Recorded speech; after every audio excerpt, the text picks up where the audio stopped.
তুমি যে বললা যে মামুনি যার সময় বলে গেছে যে চিড়িয়াখানায় নিয়ে যাবে আমাদের ঘুরতে, কই মামুনি তো আসলো না।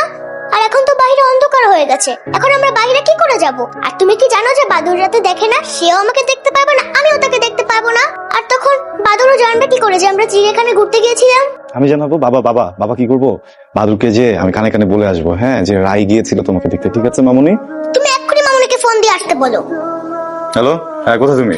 মিটিং এ তো, সেটা তো সন্ধ্যা থেকে শুনছি মিটিং এ। বাবা আমি তো এভাবে পাচ্ছি না। তুমি ওকে বলে গেছো, ওকে কথা দিয়ে গেছে, এখন তো কোনো কিছু করতে চায় না। না আমি হ্যান্ডেল করতে পারি না তা না, আমি খুব প্রপারলি হ্যান্ডেল করতে পারি না। কিন্তু প্রবলেম হচ্ছে যে তোমার যেদিন মিটিং থাকে, তুমি যেদিন ব্যস্ত থাকো, সেদিন ওকে কথা দিও না, আমাকে আগে থেকে বলে রাখো, তাহলে তো আমি আরো কোথাও কোথাও ঘুরে আসতে পারি, তোমার জন্য ওয়েট করি না। আচ্ছা তুমি মিটিং শেষ করো, কোথাও আসো। খুব রাগ হয়ে যাচ্ছে কিন্তু, দেখছো, বকা দিয়ে দিলাম। বাবা তুমি মামুনির সাথে এরকম খারাপভাবে কথা বললে কেন? সে যদি রাগ করে বাসায় না আসে তাহলে? কি করবো বলো মামুনি, যার জন্য চুরি করি সেই চোর বলে। আমি কি করবো বলো?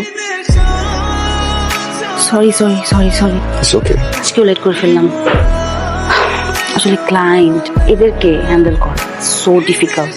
অফিসে আমি ছাড়া আর কেউ নাই যে ক্লায়েন্টকে ডিল করতে পারে। সো সরি, আমি আজকেও লেট করে ফেলছি। আমি অনেক ট্রাই করছি টাইম ম্যানেজ করতে, বাট পারি না এই টাইমটা ম্যানেজ করতে। ওকে, আমি ওকে ম্যানেজ করছি। মা হিসেবে আমি অনেক পচা, তাই না? তুমি মা হিসেবে অনেক ভালো। শোনো, যাও তুমি ফ্রেশ হও। না, আমি এখন একটু পাশে থাকবো। খেতে হবে না? খেয়ে আসছি। তোমরা খাইছো তো না?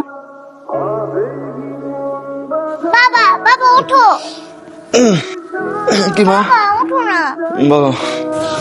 মামুনি আজকে আমাকে রেখে চলে গেছে অফিসে। মামুনি আবার চলে আসবে, কালকে রাতে এসে তোমাকে অনেক আদর করছে। Good morning. চলো স্কুলে যাই।